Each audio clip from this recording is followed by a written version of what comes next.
Perkenalkan, nama saya Alessandro Nasukultom dengan NIM 72025600002 akan menampilkan tugas pendidikan Pancasila, yaitu Critical Journal Review.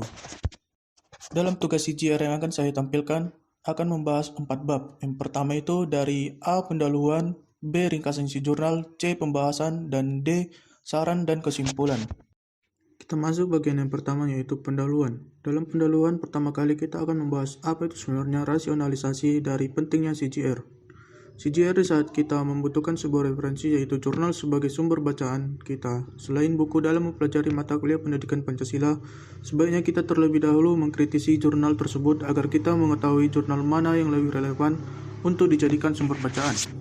Yang kedua, apa sebenarnya tujuan penulisan CJR? CJR ini memiliki tujuan, yaitu mengkritisi atau membandingkan satu topik materi kuliah pendidikan Pancasila dalam dua jurnal yang berbeda.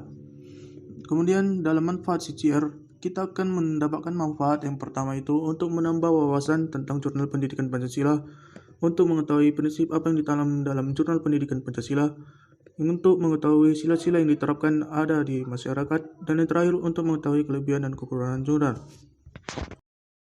Identitas jurnal. Jurnal utama yaitu pengembangan model internalisasi pendidikan karakter Pancasila pada guru pendidikan anak usia dini. Jurnal pembanding pertama yaitu peranan pendidikan Pancasila dalam sosialisasi bagi generasi muda. Jurnal pembanding kedua, penerapan nilai-nilai Pancasila dalam problematika pendidikan guna mencapai tujuan nasional di Dinas Pendidikan di Kota Semarang. Rumusan masalah. Berdasarkan penjelasan dari latar belakang, saya memberikan rumusan masalah, yaitu pertama, apa dan bagaimana isi dari setiap jurnal. 2. Bagaimana intisari atau ringkasan dari setiap jurnal. Yang ketiga, bagaimana kelebihan dan kekurangan jurnal. Ringkasan isi jurnal.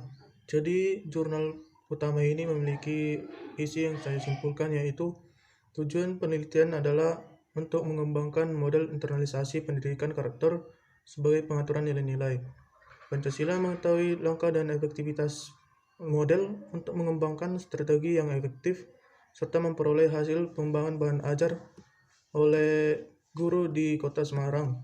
Kemudian itu ada ringkasan jurnal pembanding pertama, yaitu generasi muda adalah generasi yang terus memperjuangkan bangsa dan memegang estafet pemimpin bangsa. Karena itu perlu kiranya dalam diri mereka ditanamkan nilai-nilai budaya-budaya bangsa yang telah diyakini kebenarannya, diterima dan diikat, serta dibela dan diperjuangkan.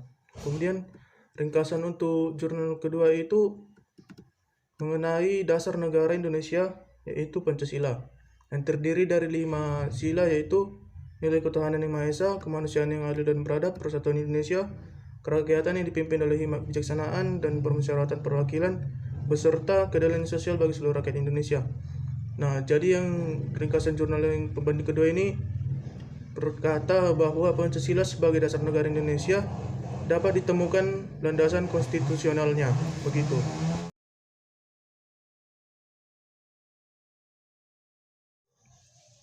Kita sampai pada bagian pembahasan. Bagian pembahasan ini saya akan membahas tentang apa saja yang penting bagian dari CJR pendidikan Pancasila ini. Oke. Jadi relevansi yang ada dalam jurnal ini sangat berhubungan karena setiap jurnal saling membahas apa saja makna Pancasila sebenarnya, baik di masyarakat atau lingkungan lainnya, dengan memberikan beberapa hasil pendapat ahli. Kemudian jurnal ini saling berkaitan dengan pentingnya penerapan setiap butir Pancasila di keseharian.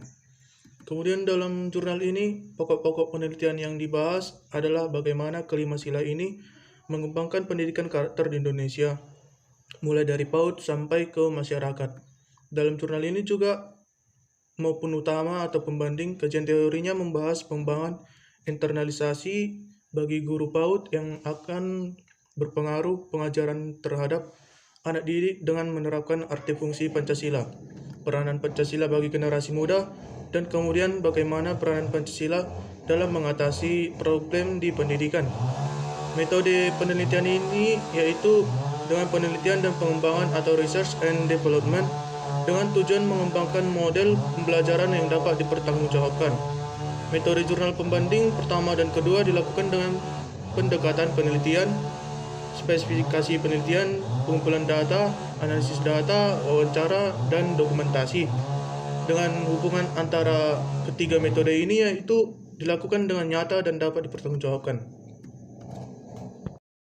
Kritikan jurnal utama. Yang menjadi kritikan jurnal utama yaitu jurnal ini sangat membantu pembaca dalam memahami apa itu sebenarnya perlindungan hukum bagi konsumen, dikarenakan si penulis mampu menjabarkan jurnal tersebut dengan sangat jelas dan tidak berbelit-belit kata. Yang menjadi kritikan jurnal pembanding pertama yaitu jurnal ini akan membantu siapa saja yang membaca karena penulis mampu memberikan penjelasan yang sangat rinci dan pemberian beberapa contoh kasus yang mudah dimengerti seperti apa saja yang tertanam nilai-nilai leluhur setelah mempelajari Pancasila. Yang menjadi kritikan jurnal pembanding kedua yaitu dalam jurnal pembanding kedua penulis sangat mengapresiasikan akan pendapat ahli, akan tetapi lebih baik ke depannya juga penulis menyertakan beberapa menurut pendapatnya sendiri. Kelebihan dan kekurangan jurnal utama. Yang menjadi kelebihan dan kekurangan jurnal utama itu kelebihannya penulis telah memberikan beberapa ilmu penambah akal pengertian menurut pendapat para ahli. Akan tetapi untuk menjadi kekurangannya yaitu setiap pendapat para ahli tidak dibuat dengan formula tebal atau bold, jadi seorang pembaca sulit menemukannya. Untuk menjadi kelebihan dan kekurangan jurnal pembanding pertama yaitu jika dilihat dari abstraknya, abstrak tersebut sudah menunjukkan inti dari isi jurnal. Terdapat pembuktiannya dan bisa dijabarkan melalui pemecahan masalah, sekaligus juga dipaparkan definisinya. Ini bisa membuat para pembaca lebih mengerti akan studi kasus ini. Yang menjadi kekurangan jurnal ini, setiap pendapat ahli tidak dibuat dengan formula tebal atau bold, jadi seorang pembaca sulit menemukannya.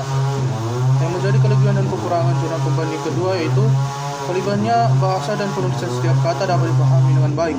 Akan tetapi kekurangannya masih tidak menggunakan contoh kasus yang mungkin saja terjadi di masa yang akan datang. Jadi yang menjadi kesimpulan dari jurnal ini yaitu bahwa ketiga jurnal ini memiliki sama-sama memiliki tujuan untuk memperbaiki pendidikan generasi muda dengan penerapan nilai-nilai Pancasila di dalam pelajaran mereka. Sebagai salah satu mata kuliah pengembangan kepribadian, pendidikan Pancasila diharapkan dapat menambah pemahaman mahasiswa selaku generasi muda secara komprehensif dan integral tentang segala permasalahan kehidupan, baik kehidupan bermasyarakat, berbangsa, dan bernegara, maupun kehidupan sosial, ekonomi, politik, kebudayaan, sejarah, dan hankam, yang dikaitkan dengan visi Pancasila sebagai dasar negara, pandangan hidup, maupun ideologi negara. Hal ini bertujuan agar dalam generasi muda, utamanya mahasiswa tumbuh sikap, kepedulian, dan analitis yang kritis terhadap dinamika masyarakat. Dengan demikian, melalui pendidikan Pancasila ini, diharapkan dapat memperluas cakrawala pemikiran mahasiswa, menumbuhkan sikap demokratis dalam mengaktualisasikan nilai-nilai yang terkandung dalam Pancasila. Terima kasih kepada teman-teman dan ibu guru karena telah mendengarkan apa yang saya telah paparkan mengenai critical journal review saya. Terima kasih.